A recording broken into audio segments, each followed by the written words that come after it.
My name is Camilla. I was a fresh college graduate, my life brimming with possibilities and dreams when a single phone call snuffed out my joy like a gust of wind extinguishing a candle. It was a call that brought the news of my parents' tragic death in a car accident. The two people who had been my pillars of strength, my guiding lights, were suddenly gone. The shock of it was like a punch to the gut. I was a grown woman, yes, but I was just starting to navigate the adult world. My parents had been my safety net, my guides. Their sudden absence left me feeling like a ship adrift in a stormy sea. My father, with his hearty laughter and endless wisdom, was my hero. He was a man of strength and kindness, always ready with a word of advice or a comforting hug. I remember our long walks in the park, our deep conversations about everything from philosophy to the latest football game. He was my rock, my safe harbor in the stormy sea of life. My mother, with her gentle nature and unwavering support, was my best friend. She held my hand during scary movies, stayed up late helping me with school projects, and was always there with a comforting word and a warm hug. Her love was a constant soothing presence in my life.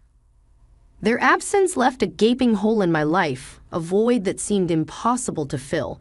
The house felt too quiet, too empty, without their laughter and love filling every corner, every object a memory.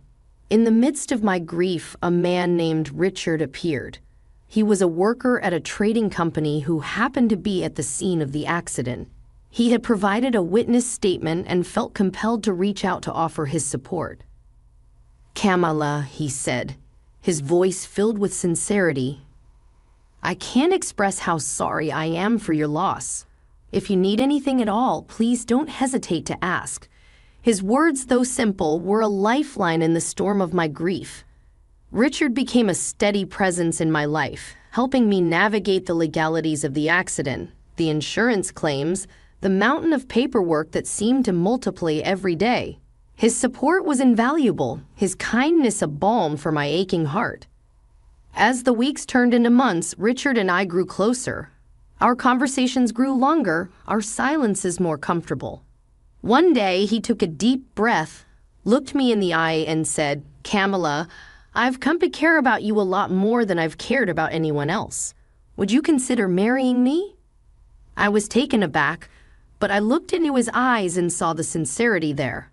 I thought about the comfort he had provided, the strength he had shown, and I said yes. I said yes to a new beginning, yes to a new chapter in my life. The wedding was a blur of joy and laughter, a day filled with hope and promise. After the celebrations, Richard and I moved into his grand house, a testament to his success in the trading business. I was struck by its grandeur, but I couldn't shake off the feeling of unease that crept over me each time I stepped into its marble halls. Soon after the move, I discovered I was pregnant. The news filled me with a sense of joy and anticipation. I dreamed of our child, of the life we would provide for him. Richard seemed pleased as well, but there was a hardness in his eyes that I couldn't quite understand. Our son, Max, was born on a clear winter morning, a beautiful baby with Richard's dark hair and my bright blue eyes. Holding him in my arms, I felt a love so profound, so overwhelming it took my breath away. Richard, too, seemed smitten with our son, but as the weeks turned into months, I noticed a change in him. One day he came home late from work, his face set in a grim line. "Camilla," he said, his voice devoid of its usual warmth, "we need to talk about our expenses." I was taken aback. "What about them?" I asked, feeling a knot of worry form in my stomach. He threw a stack of bills on the table, his expression stern. "They've gone up, Camilla," he said, his voice cold. "Ever since Max was born, we're spending much more than we used to." I felt my heart sink. "But Richard," I said, "we have a baby now. Babies need things." He shot me a hard look. "That's not the point, Sila," he said. "You're spending too much on things we don't need." I was stunned. "I'm spending on our son, Richard," I said, my voice rising in defense on his needs. His face hardened. I'm the one who's earning, Camilla, he said, his voice harsh. I'm the one who's supporting this family. You should be more grateful. His words hit me like a punch in the gut. I felt a mixture of anger and hurt well up inside me.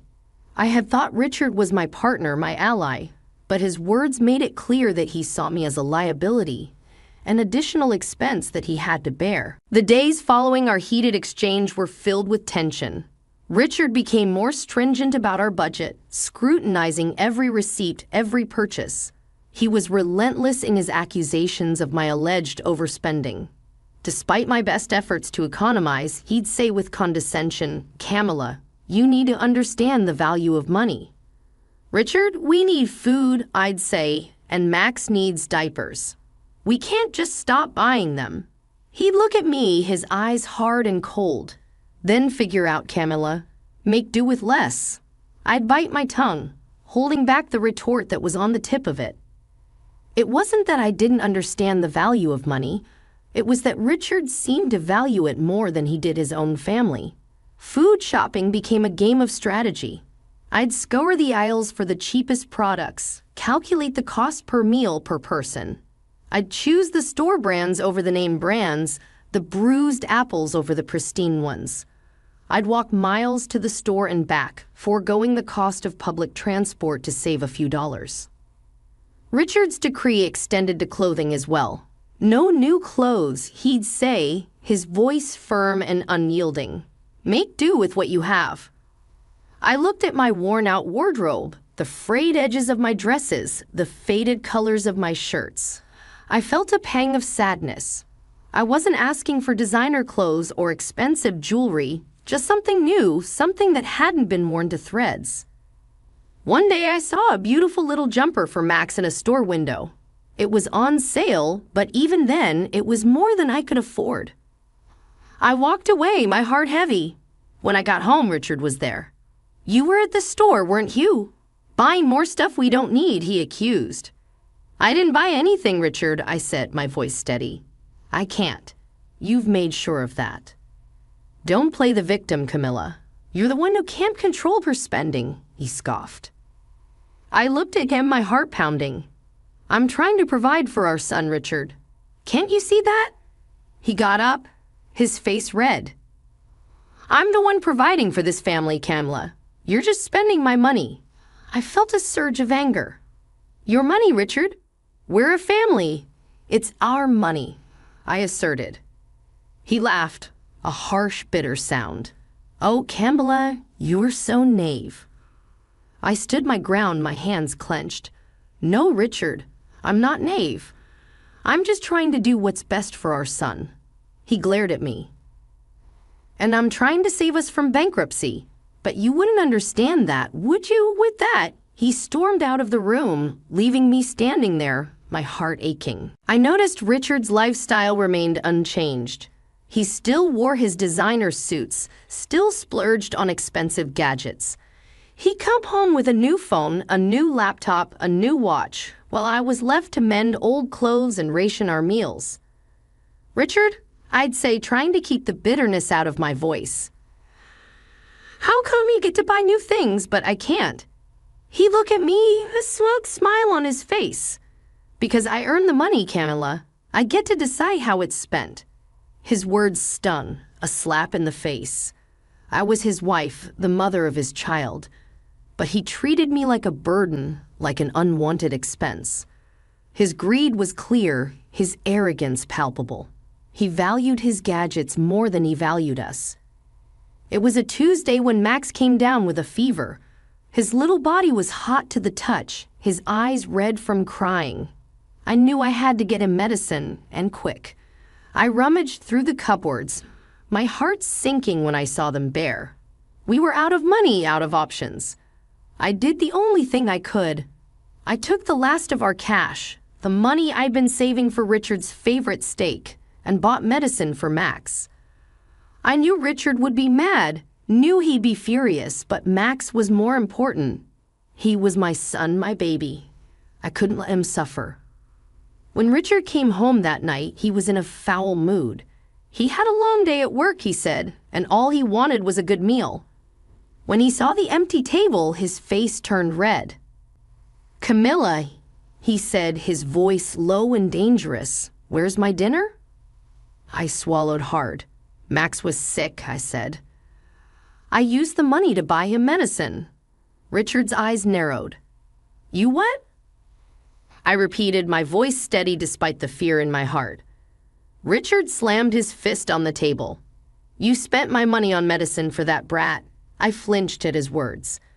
"Max is our son, Richard. He was sick." Richard scoffed. "He's always sick, always needing something, just like you." I felt a surge of anger. "We're your family, Richard. We're not freeloaders." Richard stood up, his face contorted with rage. "You're nothing but a burden, Camilla. You and that kid, all you do is take, take, take." I stood my ground. "We're your responsibility, Richard. You can't just abandon us." Richard laughed, a harsh, cruel sound. "Watch me," he said, and with that he grabbed my arm, yanked me to the door. "Get out," he said, his voice cold. "Take your brat and get out." I looked at him, my heart pounding. "Richard, please. He's sick. We have nowhere to go." Richard's gaze was icy. "Not my problem." He shoved us out the door, slamming it shut behind us. 5 minutes later, he threw a bag of our clothes at my feet. I stood there, holding Max in my arms, the cold seeping into my bones. I looked at the house, our house, now a fortress we were barred from. That was the final straw. I knew then that I couldn't stay with Richard, couldn't subject Max to his cruelty. We deserved better, deserved a life free of his anger, his greed. So I walked away, Max clutched in my arms, our future uncertain but determined. The city was vast and overwhelming, a concrete jungle where I knew no one. My son Max was just a toddler, too young to understand the dire situation we were in, with no money, no friends, and no home. I felt like a ship adrift in a stormy sea. That's when I remembered Grandma, my father's mother. A woman I had seen only once in my life came to mind. Dad had a strange relationship with her, and they had lost contact many years ago. I barely remembered her face, but I remembered the house she lived in, a large old structure nestled in a quiet town far from the city's bustle. I had no choice but to take a leap of faith. With the last of my money found in the pocket of my old jacket, I bought 2 intercity bus tickets. Max and I boarded the bus, our future uncertain but our resolve firm. The journey was long, and Max, feeling unwell, whimpered in my arms. I held him close, whispering soothing words, promising a better future. We arrived at Grandma's town as the sun was setting. The large old house stood just as I remembered, a beacon of hope amidst our turmoil. Gathering my courage, I walked up to the door and knocked. The door creaked open, and there stood Grandma. She was older than I remembered, her face stern and her eyes sharp. She looked at me, a hint of confusion in her eyes. "Yes?" she asked, her voice firm. I swallowed my fear and introduced myself. "Grandma, it's me, Camilla. I'm your son's daughter." She squinted at me, studying my face. After a moment, recognition dawned on her. "You have your father's eyes," she said, her voice softer. She opened the door wider, inviting us in. We stepped into the house, its warmth a stark contrast to the cold outside. I told Grandma everything about Richard, about Max's illness, about our eviction. I poured out my fears and worries, the burdens I had been carrying alone for so long. Grandma listened, her face hardening as I mentioned Richard. "That scoundrel," she spat, her eyes flashing with anger. "He'll get what he deserves." In that moment, I felt a surge of relief. Here was someone who believed in me, someone who was on my side. Grandma offered us a place to stay, a place to call home. We were no longer alone, we had Grandma. That night, as Max slept soundly in a warm bed, and I sat by the fire with Grandma, I felt a glimmer of hope. The journey to Grandma's was fraught with uncertainty and fear, but it led us to a safe haven. It was our first step towards a new life, a life away from Richard's shadow. The attic was a dusty, forgotten place filled with boxes upon boxes of old stuff. Grandma hadn't been up there in years, and it showed. The air was thick with the smell of old paper and mothballs, and the floor creaked under my weight. "Be careful, Camilla," Grandma called from the bottom of the stairs. "It's been ages since anyone's been up there." I nodded, my eyes scanning the room. Trained as a restorer, I could see the potential in the discarded items. Old furniture pieces, paintings, knickknacks, all covered in a thick layer of dust. It was like stepping into a time capsule, a glimpse into the past. With Grandma's permission, I started working on the items. I cleaned, repaired, and restored them, bringing them back to life. Each piece had a story to tell, a history to uncover. It was a labor of love, a way to keep my mind off the troubles of the past. Days turned into weeks, and before I knew it, the attic was transformed. The old, discarded items were now beautiful antiques. Their value increased tenfold. I took some of them to a local antique store, hoping to make a small profit. The owner, a man named Mr. Peterson, was surprised by the quality of the items. "These are fantastic, Camilla," he said, his eyes wide. "Where did you find them?" "In my grandma's attic," I replied, a smile playing on my lips. She had no idea what she was sitting on. Mr. Peterson laughed, shaking his head in disbelief. "Well, she's a lucky woman to have a granddaughter like you." I blushed, thanking him for his kind words. He bought all the items, giving me a hefty sum of money. I was stunned. I had hoped for a small profit, but this was beyond my wildest dreams. When I returned home, Grandma was waiting for me. "How did it go?" she asked, her eyes hopeful. I showed her the money, her eyes widening in surprise. "Oh, my Camilla," she said, her voice shaky. "I can't believe it." I shrugged, trying to hide my excitement. "It's all thanks to you, Grandma. These are your treasures, after all." We celebrated that night, a small victory in our battle for a better life. The attic treasures were more than just old items. They were a reminder that even in the darkest times, there is always a glimmer of hope. From then on, I continued to restore the items in the attic. Each piece brought us closer to our goal, each sale a step towards our new life. The attic treasures were our lifeline, our saving grace, and we were grateful for them, for the hope they brought us, for the future they promised. Richard, that good-for-nothing, hadn't bothered to check on us. Not even a call to ask about his son. I guess he was too busy with his new life, too busy to care about the family he left behind. But we weren't going to let him off the hook that easily. Grandma had a friend, a lawyer named Stan. He was a tough old bird, sharp as a tack, and he didn't take any nonsense. "We'll get that bastard," he promised, his eyes hard. "He won't get away with this." With Stan's help, we filed a claim for child support. Richard was furious when he found out. He called me, his voice a venomous hiss. "You'll regret this, Camilla," he threatened. "You don't know what you're getting into." But I wasn't scared, not anymore. "Bring it on, Richard," I shot back. "We'll see who regrets it in the end."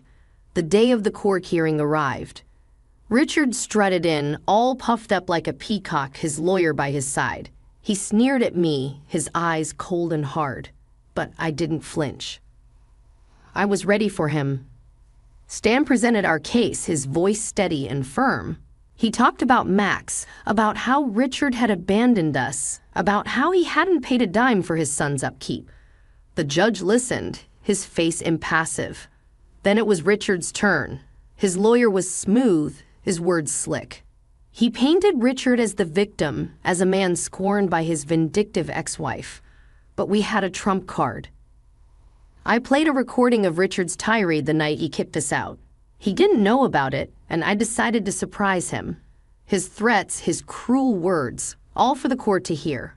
The room fell silent as his voice filled the air, his true nature exposed for all to see. Richard's face turned pale, his competent facade crumbling. The judge frowned, his eyes hard. "This court will not tolerate such behavior," he said, his voice stern. Mr. Jackson, you will pay child support as required by law. You also have to pay for the emotional abuse of your ex-wife and son." Richard was stunned. He looked at me, his eyes full of disbelief. But I didn't gloat. I didn't need to.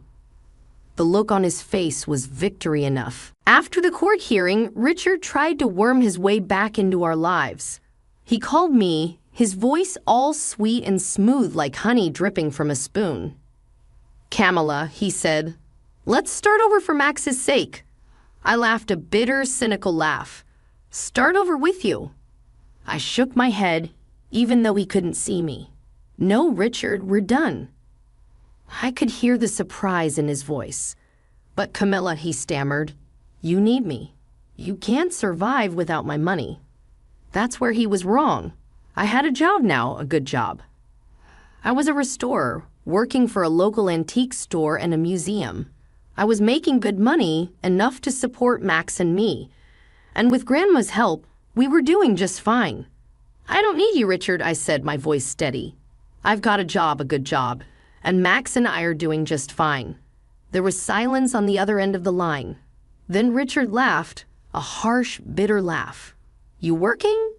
I don't believe it." "Well, you better start believing it." I shot back, "Because it's true. And guess what, Richard?